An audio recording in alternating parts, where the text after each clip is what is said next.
Hello, everyone, and welcome to today's virtual program at the Commonwealth Club of California. My name is Marshall Fitz. I am the Managing Director of Immigration at Emerson Collective, and I'm really excited to be moderating this program. And I'm excited because it means I get the chance to be in conversation with Sarah Coleman, the author of an excellent new book titled The Walls Within: The Politics of Immigration in Modern America.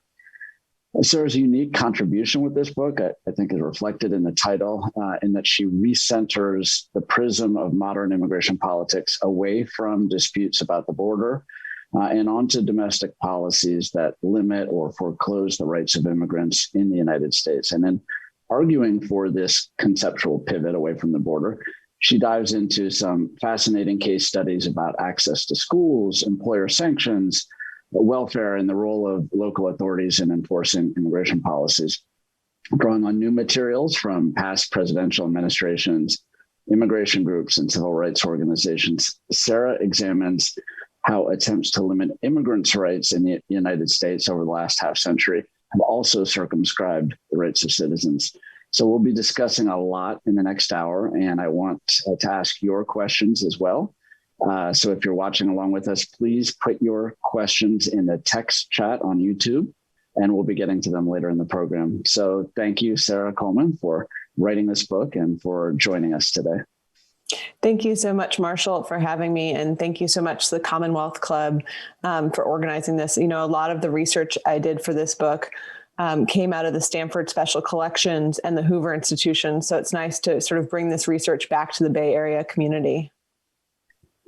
That's terrific. So let me just start with a broad question. I'm curious why you decided to take on this project, what intrigued you about this period of immigration policy and led you to write what turns out to be an incredibly timely book. Well, thank you. I think it's a great question. As you can see over the last month, but generally, right, much of the day-to-day focus of immigration reporting, right, focuses on the Southwest border and admissions and deportation policy.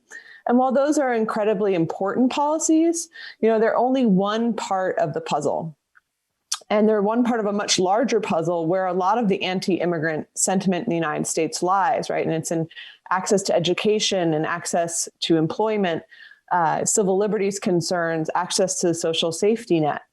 And I sort of wanted to write the story of how immigrants have seen a dramatic shift in their rights in those areas over the last 50 years, and what that means for those of us living in the United States, right? There's 24 million people living in the United States today who are immigrants without citizenship status. It's about 10.5 million undocumented, about 14.5 million who either are legal permanent residents or temporary legal residents. And I sort of wanted to tell their part of the story as well. Well, you tell it beautifully. And your book very deliberately begins in 1965. What policy changes occurred in 1965 that kind of charted the country on a new trajectory and really substantially altered the politics of immigration in America? So 1965 is a very important year in American history for many reasons, and particularly in immigration history. And it's because of the passage of something known as the Hart-Celler Act of 1965.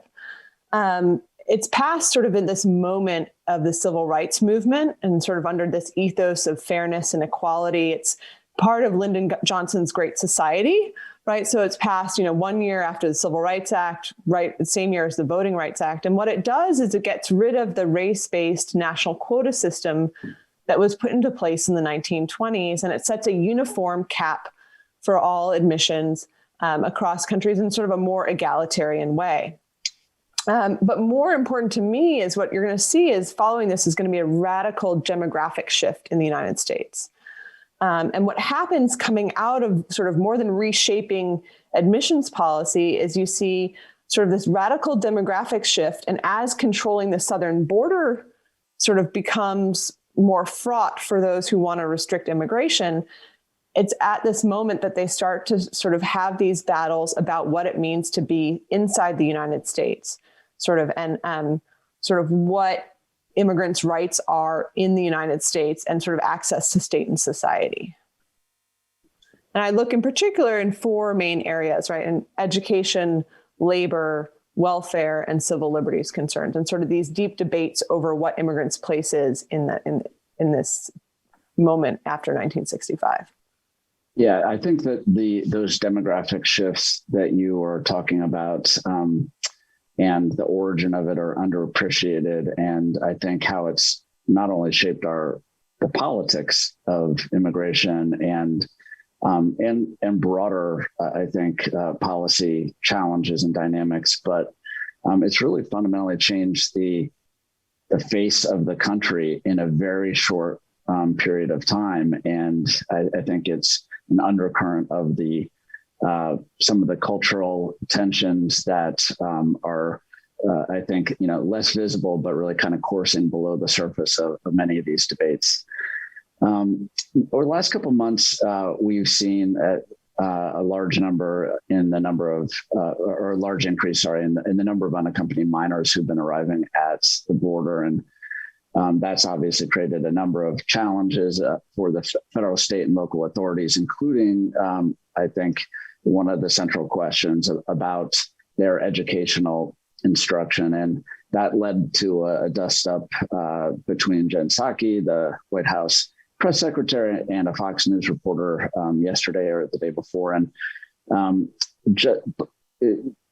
want to dig into this a little bit because this is just the most recent iteration in a long debate over the education of undocumented students. And you study in this book one of the key moments in that history and uncover some fascinating history that I had not known, which I really appreciated reading this. But it was a history about when public schools in Texas, in certain counties and cities in Texas, started charging undocumented families a fee for attending public school. And so if you could just tell us a little bit about that fight. I mean, it's a fascinating story and how it ended up in the hands of the Supreme Court. And then kind of we can have a back and forth about this, but what does it tell us more broadly about, how is that one of the defining points about the trajectory in this fight for immigrant rights?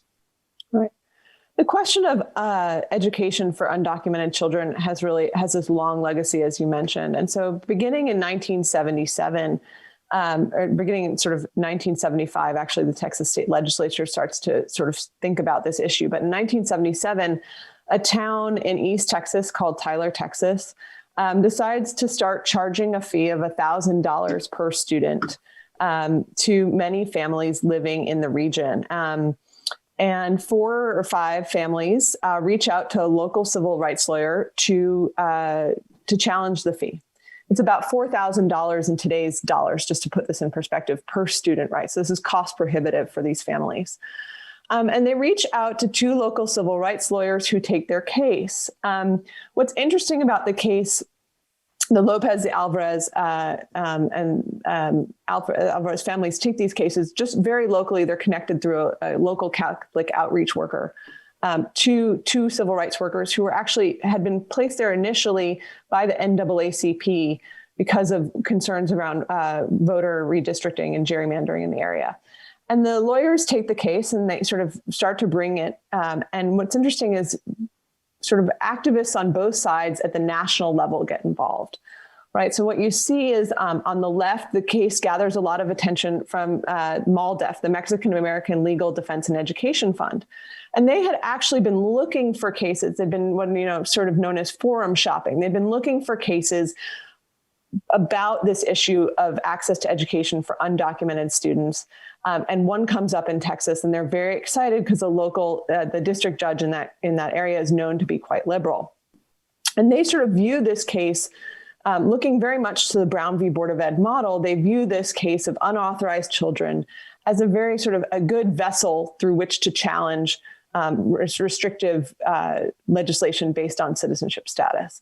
And so they start to sort of become involved in the case. What's really interesting to me is it also garners national attention from the right, And so you see the emergence of several new conservative public legal interest groups that had emerged sort of in the late 60s, early 70s, in response to the rights revolution of the 60s and the efforts of welfare reform in California. like the Mountain States Legal Foundation. And they sort of see the case as a manifestation of all that's gone wrong in the 60s, right? It's a gross expansion of the rights revolution.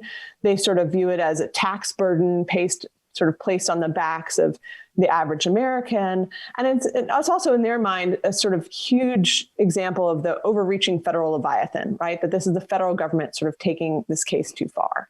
So the case winds its way through all the way through the Fifth Circuit up to the Supreme Court.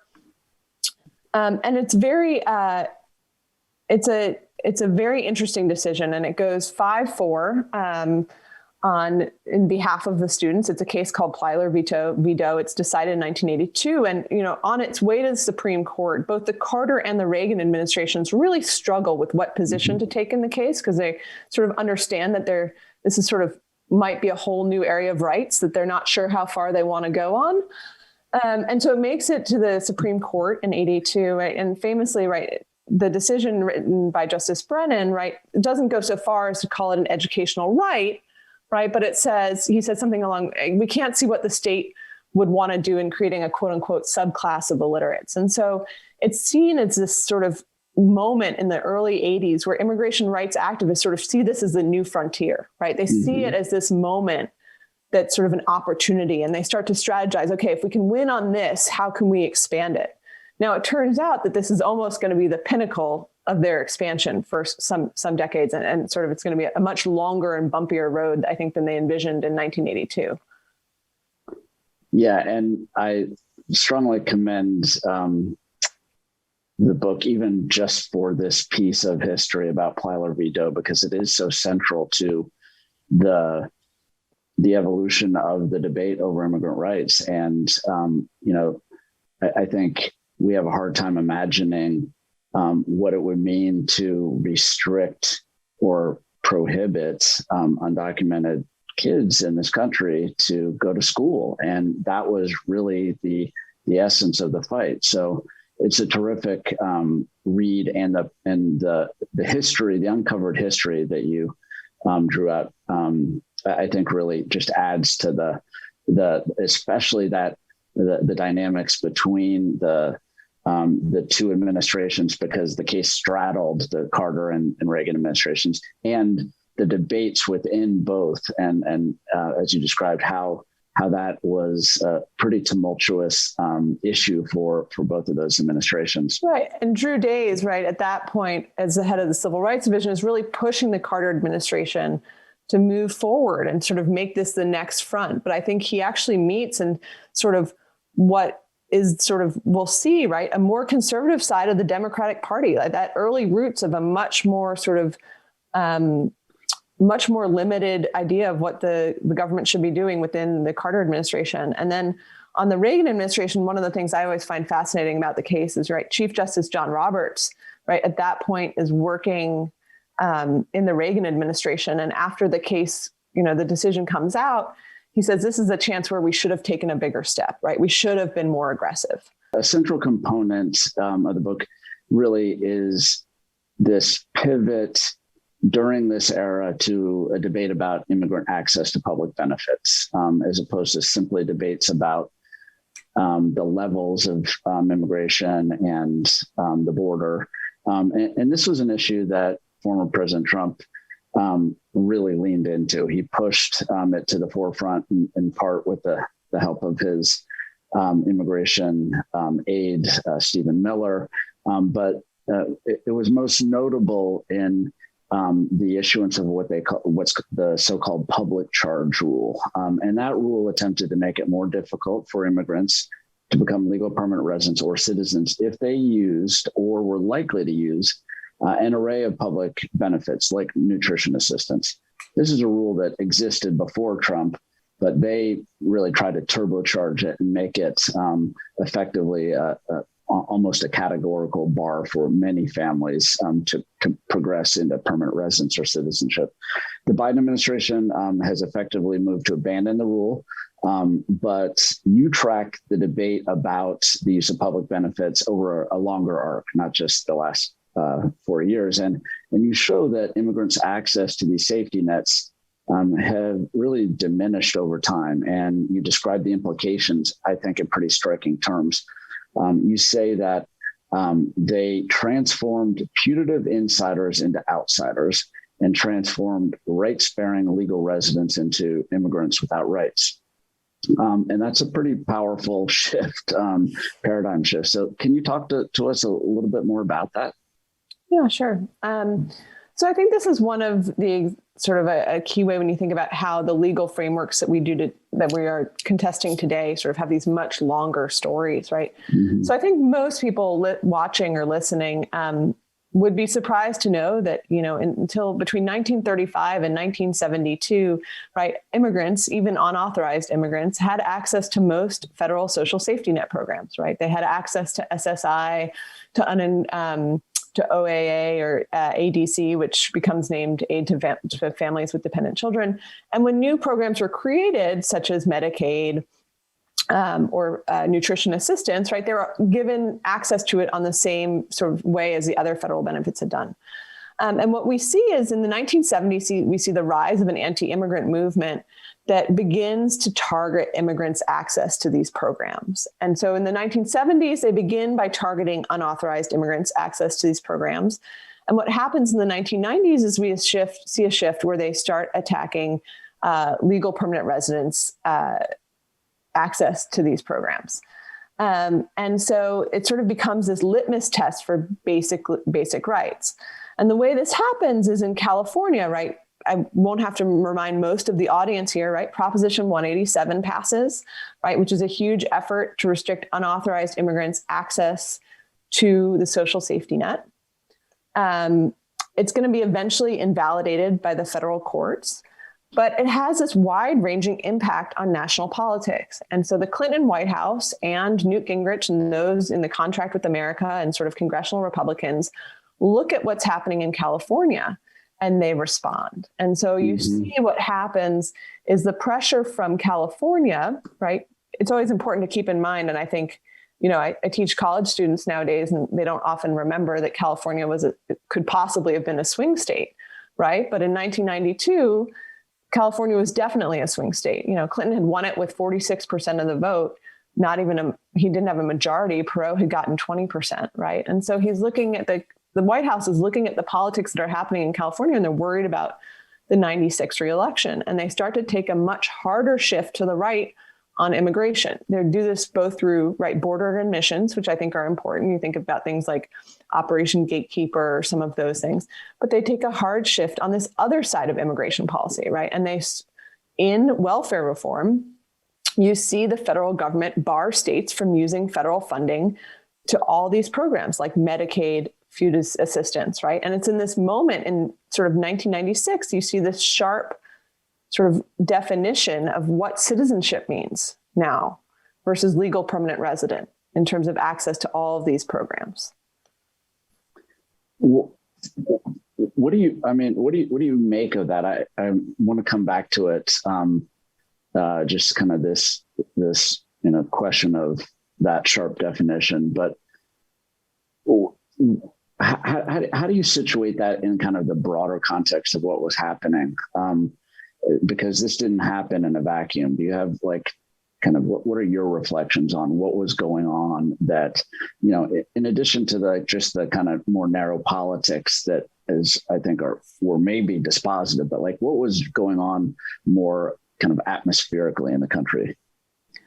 Right. So I think, neither Bush nor Clinton run on immigration in 1992, right? It's not at the top of the agenda, right? There's the only flap in the sort of 92 election around immigration is over refugees from Haiti, right? There's a small flap over that, and Clinton reverses his position on it between the election and sort of the inauguration.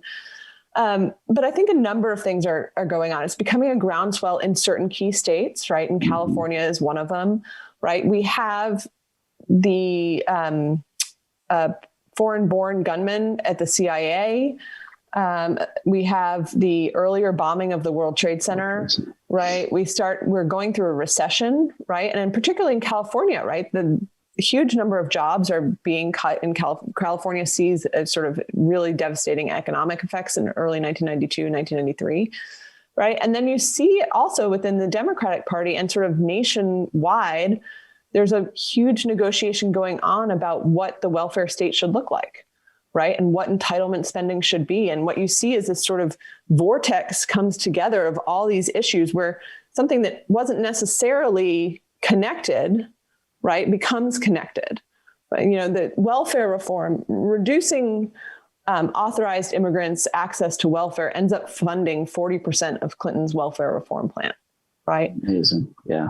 And so it's sort of this vortex comes together to bring these two issues of immigration and a larger issue of welfare reform. And sort of for some, it's a means to the end, and for some, it's a means to the end the other way, right? They sort of come together at this moment with this sort of, you're also starting to see, right, that you talked about this, right? There's huge demographic shifts going on in the United States.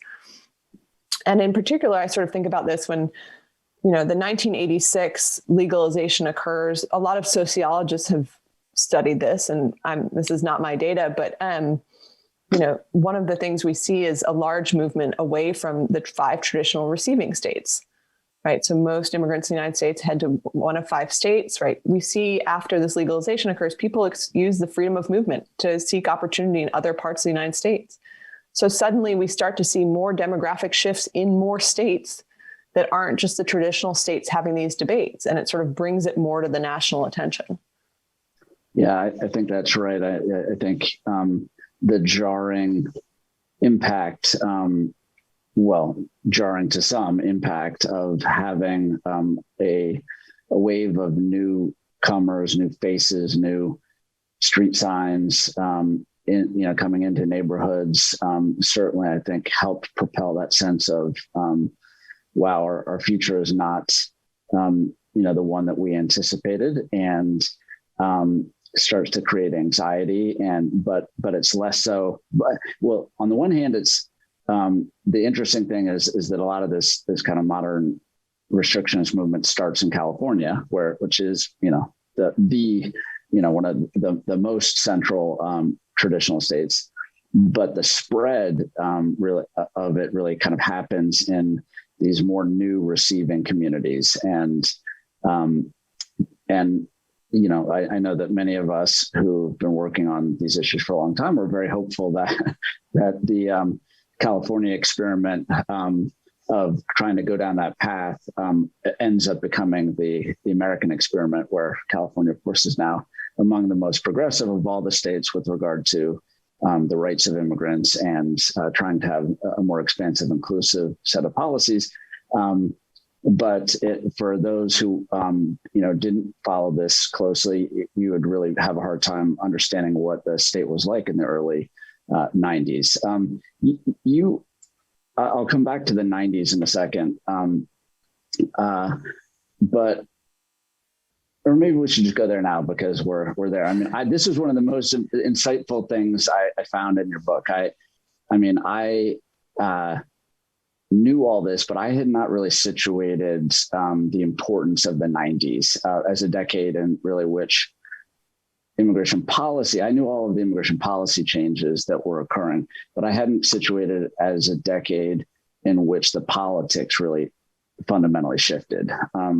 I kind of was more narrowly focused on one big inflection point at 9/11 in 2001, which of course was a big turning point as well. But really a lot of the politics had shifted already in the 90s. Not only did kind of the nature of the arguments, some of the ones you just went through around welfare benefits and the like, not only did the nature of those arguments change, but the locus of the battles had also shifted in this really significant way, from the halls of Congress to the state houses across the country, the Prop 187 and beyond.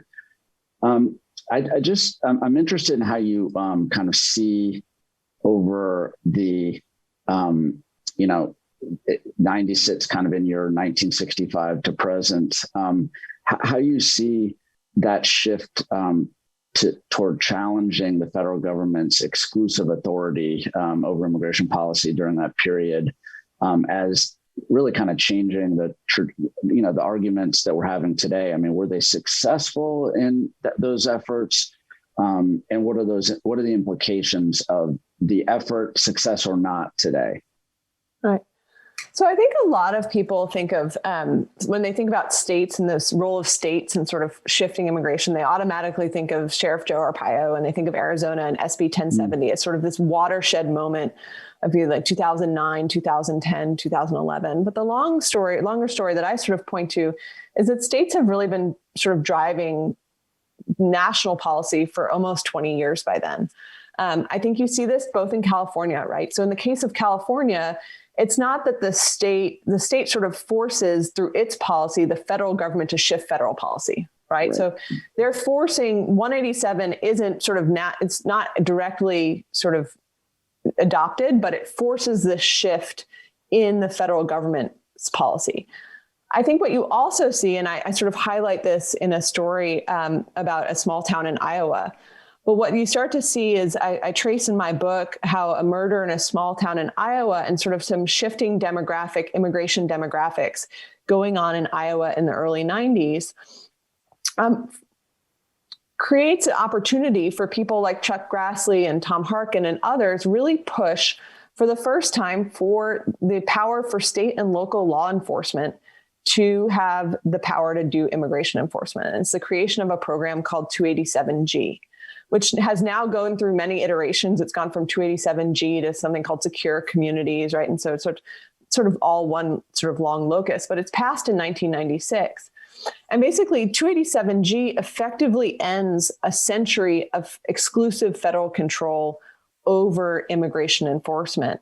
And it sort of ushers in what I would say is a new era of immigration federalism, right? So you have immigration federalism in the 90s in two ways, right? So not only are states like California shifting national policy, they're sort of shifting national policy, they are literally getting the power delegated back to the states, right? And it's sort of a larger moment actually across policy in general. Some political scientists call it, the devolution revolution, right? But you can very clearly see it in immigration at this moment. And so while we may, and states are going to go in two different directions, right? Some states, right, like Iowa, are going to push for more and more enforcement. California, right, is going to go the total opposite direction, right? And so we see greater immigrant integration. And so what we see now is we have this whole era where states are really driving immigration policy in a new way, both on a liberal side and on a conservative side. And I think what's interesting to me is it's a tactic. The movement to the state level is a specific tactic taken by restrictionists in the early 90s, because they've put all this hope and all this drive around the 1986 immigration reform, and then it doesn't pan out for them. And they're so frustrated with the federal government that they turn to the states, and they're really successful at the states. And I have to give credit to immigration activists, right, who have learned from the restrictionist model and now use it in the other way, right? You see California has, its own version, right, of state citizenship in a way that's really exciting. Yeah, I think that's exactly right. And it's, and one of the reasons why I think the federalism was allowed to flourish, or has flourished in the way that it has. I mean, it's not a blessed flourishing, except for through certain programs like 287G that actually entered and created a more collaborative model for federal and state engagement in immigration enforcement. But the failure of the federal government, and as Congress in particular, to act and to take control has, I think, been one of the things that has created and opened up a lot of this space. I wonder what you think about the notion that not only has the kind of vacuum or the seeding of the policy making by Congress opened up that space, but has the fact that states have taken it up, has that kind of created a little bit of a safety valve, or just kind of taken a little bit of the pressure off and, contributed to the federal government not acting? I mean, there's clearly this interplay, one you describe of, early action by the states actually being taken up in 1996, but we haven't really had major legislative activity at the federal level since then. And I wonder how much of that is because a lot of these fights are kind of playing out at the state level. So I think what's interesting when you look at this like over a long trend is, right, you see there's kind of this trend in immigration history, right, which is, it's a really difficult issue. Let's form a bipartisan commission, right? It might be the Dillingham Commission in the 1920s. It might be the Hesburgh Commission in the 1970s or the Barbara Jordan Commission in the 1990s, yeah. Right? We form a commission. We sort of think about it. We sort of struggle at the federal level. That doesn't mean immigration policy just stops when the federal government stops, right? And so at different points, I think where you're right, there is this vacuum that's created. And so in the 70s, right, it's actually not the state legislature. It's largely happening through the courts, right? And a lot of what we think about immigration policy is going on through the judicial branch. In the 80s, right, we start to get back to federal legislation.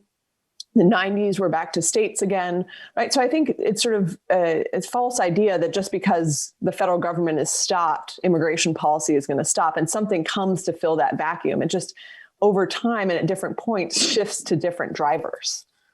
Yeah, I think that's really insightful. And clearly we are dealing with that again today. I mean, the court has become the Supreme Court has become kind of the decider about some of these big administrative policy changes that a number of the most recent administrations have tried to take in the wake of congressional inaction. And so they're playing, I think, probably a bigger role than they would like to be playing in terms of actually charting the parameters of immigration policy. So let's go back, or I guess it's a little bit forward, but it will also take us back as your book does throughout. But in the wake of the 2016 election, a lot of the kind of punditry was really focused on, wow, there's this, this really striking rise in anti-immigrant sentiment. Where did that come from? What's that about? Trump clearly tapped into a vein that had been so obviously not that far submerged because it didn't take him much to tap into it. But but there's all this focus on Trump in that moment, kind of triggering this new wave of restrictionist sentiment that it clearly animated not only his campaign, but much of his administration. And so it's understandable that there's so much focus there. But you convincingly argue, I think, that there was a new anti-immigrant movement that started well before the mid-teens, and indeed you date it back to the 1970s, and we've, I think, touched on this a little bit. But it'd be great to kind of to hear you chart that out a little bit more, because I think many of us have learned that there have been these waves of anti-immigrant sentiment and movements throughout history, from Ben Franklin with the Germans to the Know Nothings in the mid 1800s. But so in some respect, it feels like, wow, it's just a continuum. But you really, I think, kind of demonstrate how the anti-immigrant movement that we've been dealing with since the 70s has adopted a different model. And so can you talk to us a little bit how it's different from those historical analogs? Yeah, you're completely right. There's obviously a long-term history of xenophobia in the United States that sort of dates right from the colonial period when Massachusetts and New York were trying to restrict immigration, right? And there's a long-term sort of story to be held. I think what's interesting about what emerges, and that's what's sort of new about the anti-immigrant movement of the 1970s, is it's in this post-civil rights movement world, right? Mm-hmm. And they can't make the same overtly racist arguments that their forebears did. They have to sort of code the language in a new way. And they basically are very successful, the anti-immigrant movement that emerges in the 70s, at arguing not only were immigrants taking jobs away from native-born Americans, right, but they're also an undue burden on the state. And that's a particularly compelling argument at this moment because, right, I think there's the United States is going through a huge economic shift, right? We're going towards away from manufacturing to a low wage service economy. And a lot of people are struggling, right? And many white and Black, lower and working class American, middle class and working class Americans, right, are struggling, very rightly struggling. And they view the Latino and undocumented population, which all too often are considered the same, right? They sort of view this as sort of, so they associate them with this larger economic shift that's going on, right? And what they do is they start attacking the immigrant population, sort of very successfully arguing this twofold argument, right? It's not only that they're taking the jobs, it's at the moment that you're looking for this social safety net, they're also taking that from you, right? And that's actually what is most pernicious, that continues to sort of really dominate through the 90s most successfully, right? It's not that overt sort of racist language that you, again, we'll see with Trump, right? Trump brings it back in, and no coded language there. Yeah. But he's a return to the 20s, right? But from basically the 70s, 80s, and 90s, the language that Trump's sort of using sort of harkens back earlier. But Trump also uses this language, right? He effectively, right, argues these questions of taking benefits and, coming to the United States for the social safety net. Yeah, I think that's really important to understand. Without that history, I think it's you might think that this has just been the traditional locus of fights around immigration, but I mean, just as recently as the ARP and certainly the recovery packages last year related to COVID. I mean, one of the most pitched battles is about whether or not undocumented immigrants who are contributing and are, and like some of them are the most vulnerable frontline workers as farmers who are continuing to, pick crops and delivery workers and the like, that they're deemed ineligible for some of the supports that we're providing to the rest of the country. And that is the flashpoint in some of the political debates. I mean, it is like one of the central debates now. And it wasn't always that way. That wasn't necessarily. And you can see this even over the last 2 weeks, right? Like Ted Cruz is not only on a machine gun boat on the border, right? He's also tweeting that every undocumented immigrant in the United States is going to receive a $1,400 check, right? It's this argument. It's not one or the other, right? It's sort of two sides. They're sort of both having an effect, and it's still present today. Yeah.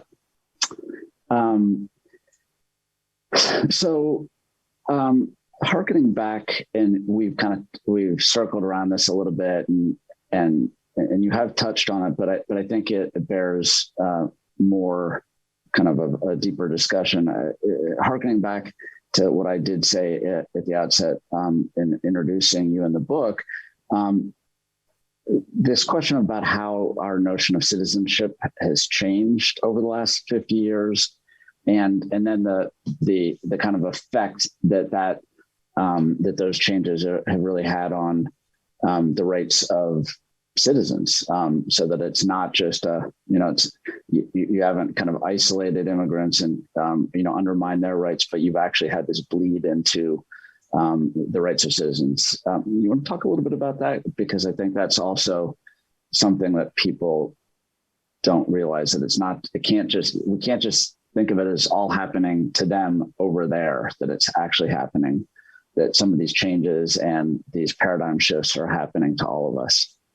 Right. And I think what you see this big change in the 90s, right? And I think it's particularly there that you see it, that there's becomes this sharp dividing line between citizens and non-citizens, right? But what you see in the 90s is when you undo the welfare sort of and social safety net for non-citizens, it also undoes it for citizens, right? Some of these attacks that are sort of, we're all in it together, right? And so when you start to make these attacks on one part of the system, right? They bleed into the other part. It's welfare reform removes a huge number of citizens from the social safety net as well, right? And that is only undone with the removal of immigrants from the social safety net, right? They're sort of tied together. And I think what you see over time is that it creates a second class, right? A second class of citizens, a second class of people living in the United States. It's people who are living here, who are paying into the system, who are part of our communities, who are essential workers,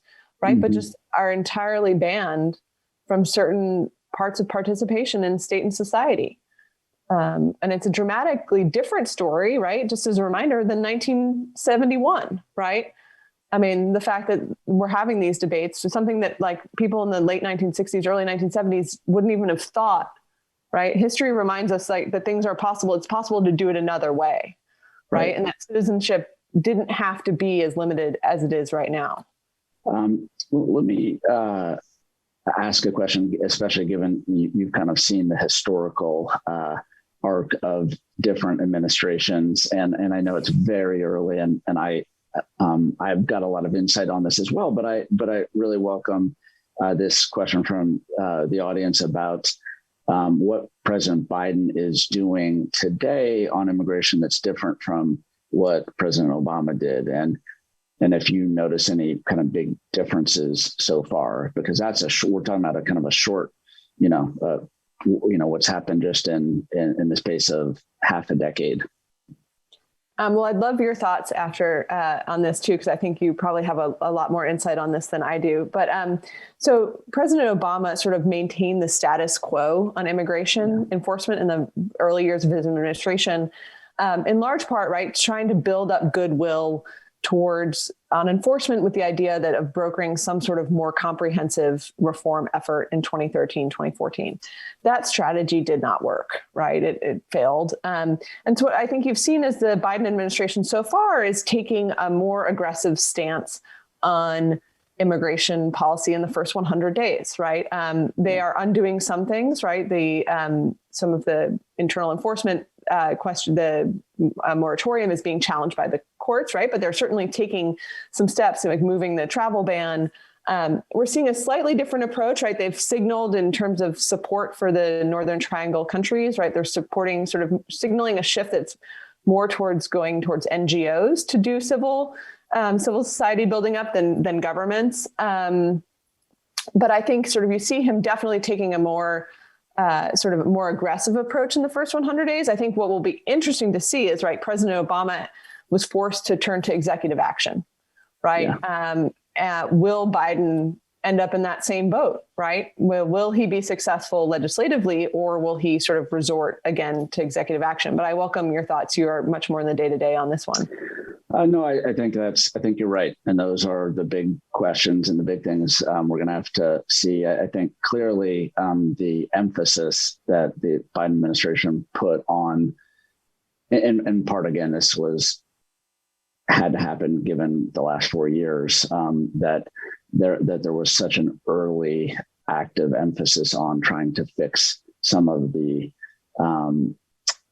right some of the wrongs and repair some of the wreckage, which won't happen overnight. But I think quickly were overcome by the new dynamics and challenges at the border, making it even more difficult for them to kind of take those steps. But the lean in on effectively introducing a bill, transmitting a bill to Congress to be introduced. That is, among the most progressive bills on immigration, and thoughtful and solutions based. I mean, it's not an open borders bill as it's been characterized, but it's very much a we've been at this for a long time. The system is fundamentally broken. It's been neglected for decades, and here are some important steps that we can and need to take right now.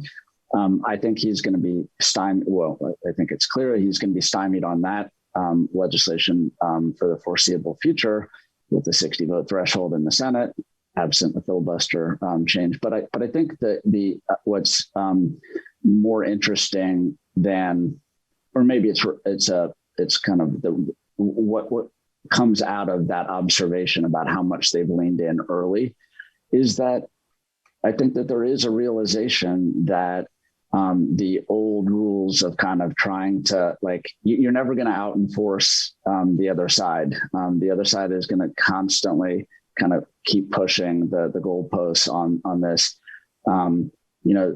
The 2013 bill, another audience member asked, what happened to that? Well, in 2013, there was a super majority of senators that voted for that legislation, 68 senators, and including 13 Republicans and all 55 Democrats. And yet the House refused to even take it up. No, even though we knew for a fact that we would have had the votes to pass it, but the House, because of the politics around this, refused to take it up. And it certainly wasn't about the lack of enforcement, because there was a $40 billion amendment at the end of the Senate process, the Corker-Hoven Amendment, that was just focused on building out infrastructure and supports and at the border. That was a hard pill for a lot of people on the left to swallow, but it was the quote unquote compromise to get to the bipartisan solution. But it was, we never reached it. I would ask one good question that just came in. And I don't know if you've got thoughts on this, and if you don't, we can move to another one. But I do think it's an interesting question, one that I've grappled with a little bit too, is how much you think immigration and immigration policy played into Arizona kind of going fully blue in 2020. That was there was a long evolution getting in that shift. You had in 2010, you had SB 1070, one of the most anti-immigrant pieces of state legislation the country has seen. And do you think, and if you think it did play a significant role, how do you see any of the differences between Arizona and Texas on that question? So I think it played some role. I think it remains to be seen how big that role is. But we saw, for example, Prop 187, right, in California, yeah. Hugely anti-immigrant measure leads to a huge amount of naturalization, right? And California has now significantly shifted. So this can happen, right? It's not unseen before. I think it might, signal a larger shift. I think, I'm here in Texas. I think, the politics of Texas are complicated, right? I think it's hard to view when people look at Texas and say, the Latino vote, right? It's not monolithic in Texas. It's a very complicated, fractured vote. So I think it's hard to sort of say that just because it goes one way on immigration, right? The Latino vote is not uniform in Texas on immigration issues. And I think it's a more complicated regional. There's some regional dynamics that are at play. And I think, there's a good chance over a longer term, right, that Texas will sort of shift probably more liberal. But I think it's complicated, but I'd love your thoughts on this as well. I think you're right. And I think that the SB 1070 to Prop 187 parallels are very interesting. So I think it's a great question that the audience member drew out. But I also think Texas, like you say, does have a very different Latino population in the sense of the kind of longstanding, multi-generational in many places. Some of that in Arizona, but a little bit less so. In fact, Texas, in that respect, is a little bit more like New Mexico, that has the longest standing Hispanic populations. But I do think that they've reached the point of diminishing returns in terms of demonizing other demographics that are, as we talked about before, that are shifting in just profound ways. I think this year we hit the fact that a majority of people 18 and under are non-white, and that portends out, track that out, and the projections are that by 2040 or 2042 or 2038, depending on how things unfold, that that the whole country will be less than 50% white, non-Latino. And I think that you just can't continue to have the types of animus in a state like Texas is diverse and big. And, as we've seen in recent years, as we saw in the beginning of your book with the case that emerged, the Plyler v. Doe case that emerged from Texas. So I don't know how quickly it will turn, but if the Republican party in the state does not shift to accommodate that shifting demographic, I think it will be sooner rather than later. So I'd add to that, we obviously have gerrymandering issues in Texas as well. Right. And so how quickly that the actual reflection of the shift in popular vote can manifest in the state legislature and in the federal representatives that's a separate question. You're absolutely right. So we've only got 5 minutes left. So I think I'll ask one more question. Maybe ask 2 quick ones. First, because I'm really curious about your views on this. Another one from the chat, which is, if you have one, what's your kind of view of the current Mexican administration and how they are dealing with the migration issue? And the audience member observes that they don't think much is being done by them to curb immigration from Central America. Welcome your thoughts on that. And then I have another quick one to close us out.